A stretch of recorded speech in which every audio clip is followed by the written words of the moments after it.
So Ivan Tsarevitch is such an extraordinary film. I'm just going to start with a question, then we're going to invite our young audiences to come up and pose a question to you as well.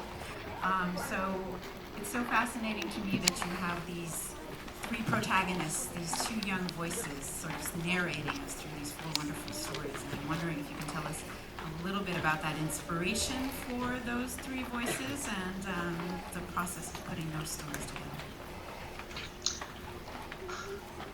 Well, I had an audition with several young actors, and I chose the best ones.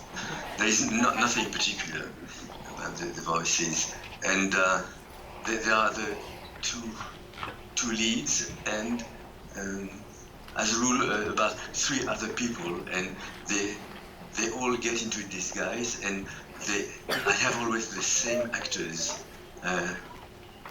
acting and actually playing, enjoying themselves, getting into disguise, being actors.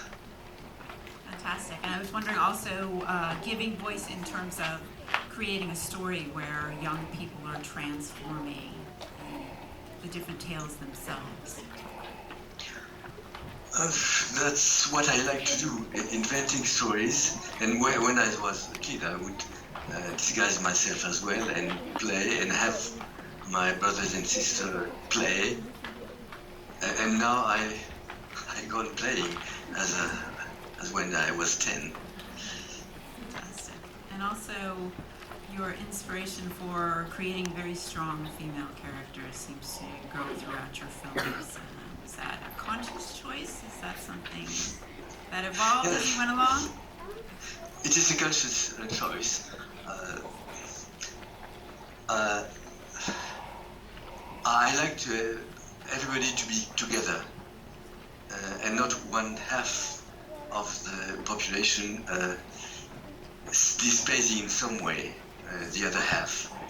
And well, I started with everybody with a mother, and I loved her and esteemed her.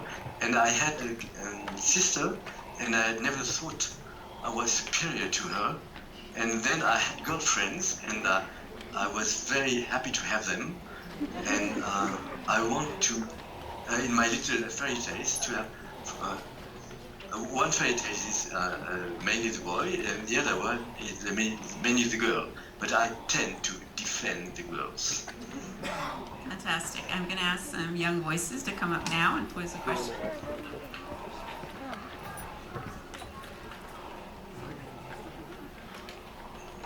How do you pick the movies that you're going to show during the film festival? Maybe that's a question for the organizers, isn't it? Yes. We have the director he makes the decisions about the films, and we make the decisions of showing them. But I can make a sideway answer. How do I choose the stories? The main rule is I do whatever I want.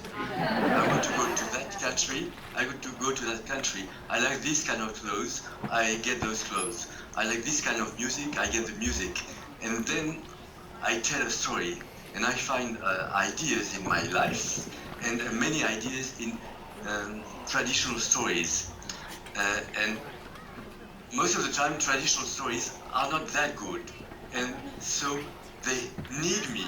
So I get the stories many people know, the little thing which I like, then I throw away the rest, and I do whatever I want with the little thing I liked, and add things around it, so it's better. Thank you. Okay, who's next?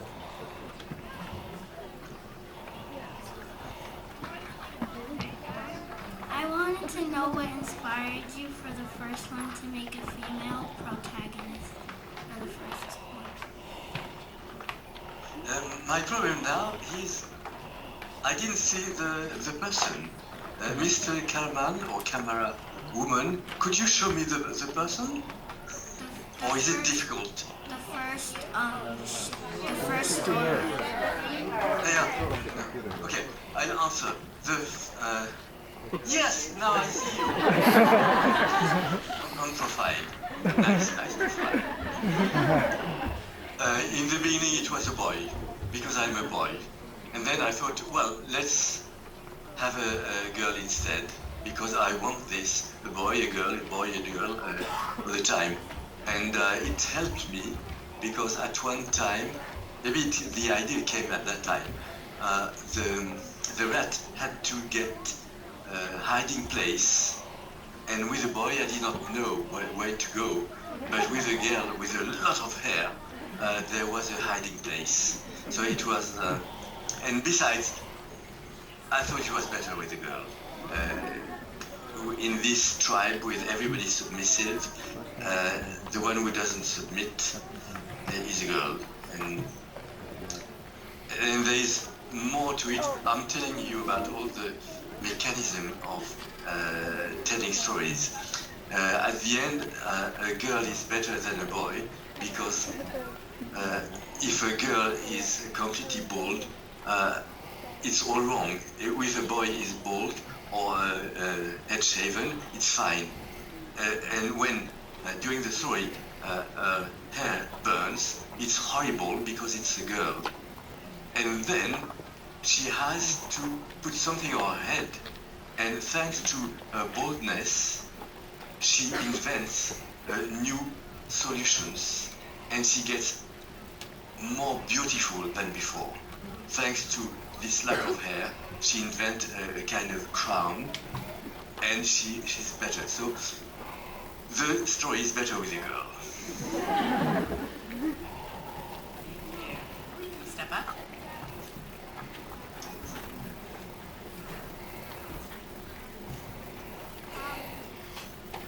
Where did you get the inspiration for the movies? The 4 stories that you picked. Yeah, I already started answering, but I'll go on. So the first one is my life. I did not take it in old fairy tales. At one time, everything went wrong, and in a lot of people, and I started just putting my hand into the sand, not to think about all those wrong things happening to me.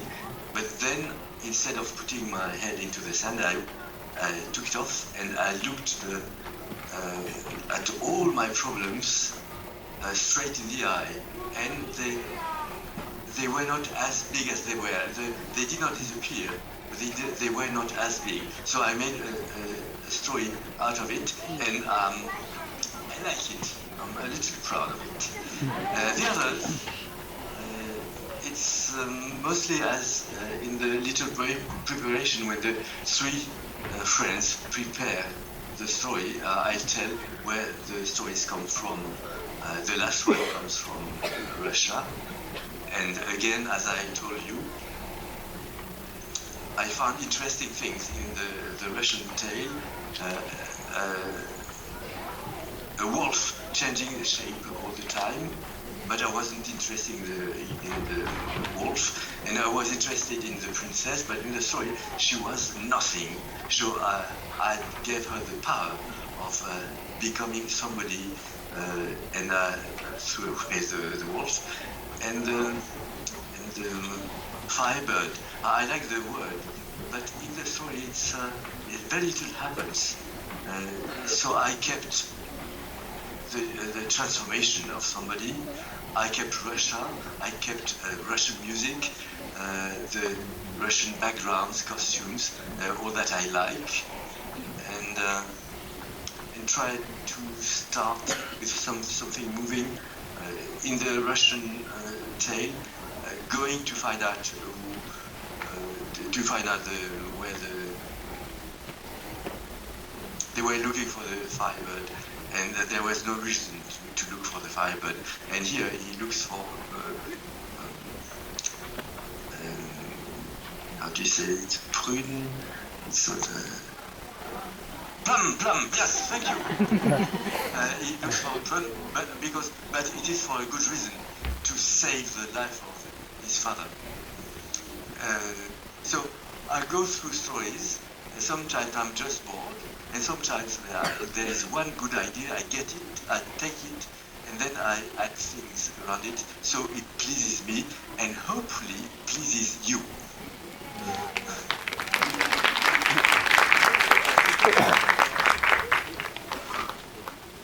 How did the people turn themselves I don't see you. into other men? Pardon me, I was talking while you were talking and I did not hear you. How did the people turn into other people they were not? Well, it's animation. In animation, you do whatever you want. I need something, I draw it. I want to have somebody change the shape. I change the shape. I want somebody to be blue, I paint it blue. I want something to be red, I paint it red. It's a great occupation. I do whatever I want, and it's easy.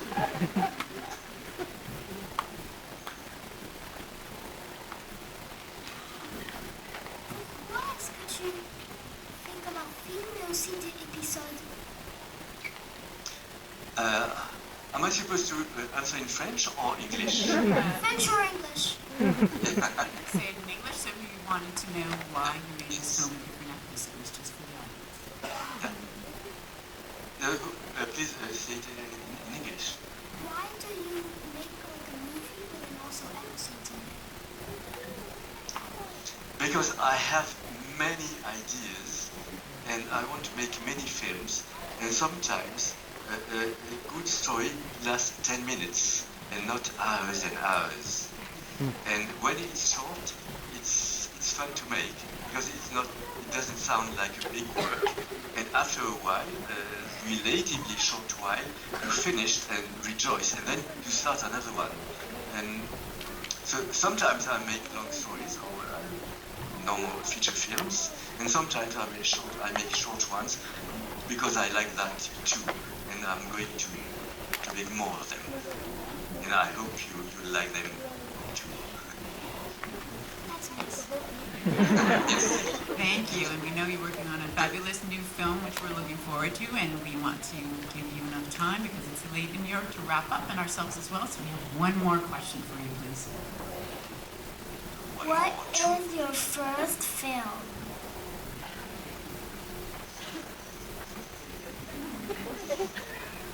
That was a long time ago. I had the camera of my father, and I saw there was a little button where you could take one photograph instead of the whole movement. And if you take one photograph, and then so I took a doll of my sister, which could stand. So I had the doll here, and I push on the button, and it made one photograph.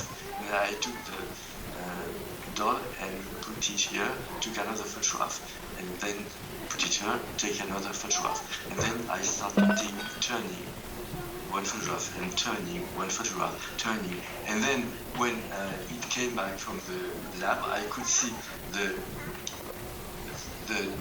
doll of my sister, all alone by herself, go there and turn and go around the room, and I was so pleased. But there was no story, but it was magic.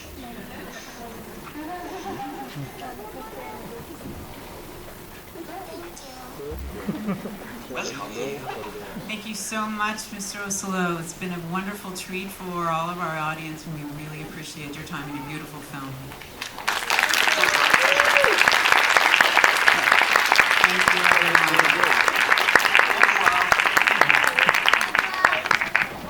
Thank you for all of your great